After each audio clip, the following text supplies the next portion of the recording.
میں یہ جی پوچھنا چاہوں گا کہ عمران خان کی آج جس طرح بات ہوئی، وہ کہہ رہے ہیں کہ 2025 ہمارا سال ہوگا، وہ یہ بھی کہتے ہیں، اور دوسرا وہ کہتے ہیں کہ مجھے آفرز آتی ہیں بنی گالا شفٹ کرنے کی. کیا صداقت ہے ان چیزوں، ان باتوں میں؟ بہت شکریہ آپ کا. دیکھیے ظاہری بات ہے عمران خان صاحب پابند سلاسل ہیں، تو ہوں اس حد تک تو ان کو امید یہی ہے، اور ہر جیل میں رہنے والے کو یہی ہوتی ہے کہ یہ سال ان کے لیے بہتری کا سال ہوگا. میں ہوں ذاتی طور پر سمجھتا ہوں خبر کی بنیاد پر کہ اگر عمران خان صاحب کچھ معاملہ فہمی سے کام لیں تو ان کے لیے معاملات ان کی رہائی سے حد تک تو کم از کم کچھ چھوٹا موٹا سپیس نکل سکتی ہے.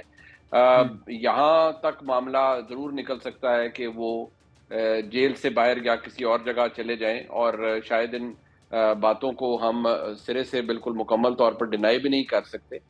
یہ ضرور بات ہے کہ گورنمنٹ اس کو ڈینائی کرتی ہے کہ اس طرح کی کوئی آفر گورنمنٹ کی جانب سے دی گئی ہے. ہاں، وہ یہ ضرور کہتے ہیں کہ اگر ان کا بتاؤ اچھا ہو، بیہیویئر اچھا ہو، اور وہ اپنی چیزوں پر کچھ معاملہ فہمی سے کام لیں تو شاید ان کے لیے کچھ معاملات بہتر ہو سکتے ہیں.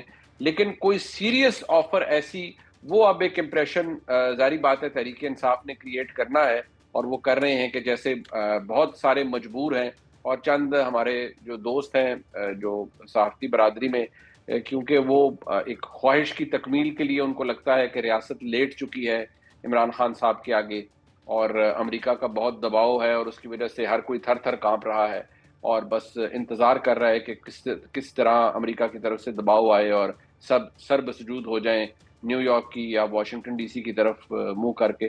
تو یہ خواہش تو ہو سکتی ہے ہر کسی کی، لیکن حقیقت اس سے بالکل مختلف ہے. اس وقت اگر کسی کی پوزیشن سب سے زیادہ کمزور ہے تو وہ پاکستان تحریک انصاف اور عمران خان صاحب ہیں. بالکل ٹھیک ہے، اس ٹائم وہ کمزور جگہ پر کھڑے ہیں سر. وہ بنی گالا شفٹ کی چلو انہوں نے بات کر دی، لیکن کل ہی ڈی جے ایس، بلکہ کل نہیں کچھ دن پہلے جو D J S P R نے پریس کانفرنس کی تھی، اس میں انہوں نے بڑی سختی سے کہا تھا کہ 9 مئی کے جو ماسٹر مائنڈ ہے ان کو نہیں چھوڑا جائے گا. لیکن پھر بھی جو یہ شفٹ عمران خان کو بنی گالا شفٹ کرنے کی آفر ہے، یہ کیوں دی جا رہی ہے اگر اس طرح کی کوئی بات بھی ہے تو؟ دیکھیے میں آپ کو اس بات کا بڑا کلیئرلی بتا سکتا ہوں کہ یہ جو تمام باتیں ہیں ان کا ہوں، سورس پاکستان تحریک انصاف ہے. تحریک ٹھیک. انصاف یہ کہہ رہی ہے، اور ظاہری بات ہے انہوں نے ایک اپنا ایجنڈا یا کہہ لیں یا اپنا ایک سیل تو انہوں نے چیز کرنی ہے کہ جیسے عمران خان ہوں، صاحب کی بہت منتیں کی جا رہی ہیں.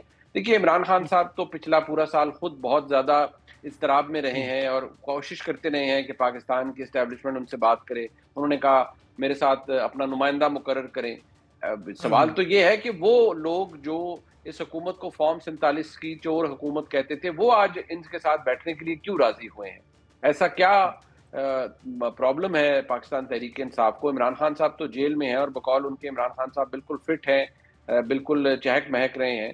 تو پھر ہوں، ایک فارم 47 کی حکومت کے ساتھ ان کو بات کرنے کی کیا ضرورت ہے؟ مسئلہ یہ ہے کہ ان کو نظر آ رہا ہے کہ ہوں، اسٹیبلشمنٹ سے لڑائی ایک ان ونیبل وار ہے کسی بھی سیاسی جماعت کے لیے. آپ جتنا مرضی لڑ ہوں، لیں آپ کو اس بالکل. میں جیت نہیں ہوتی. تو جو نظر آ رہا ہے وہ یہ کہ ہوں، شاید پاکستان تحریک انصاف کے اندر بھی کچھ لوگ ہیں جن کو یہ لگتا ہے کہ اس لڑائی کا نتیجہ کم از کم تحریک انصاف کے حق میں تو نہیں نکلے گا. حکومت کے خلاف نکلے یا نہ نکلے، تحریک انصاف کے حق میں نہیں نکلے گا. لہٰذا انہوں نے یہ سمجھا ہے کہ اب گفتگو کریں، بات چیت کریں، اور کوئی پازیٹیو ڈیولپمنٹ کی طرف جائیں.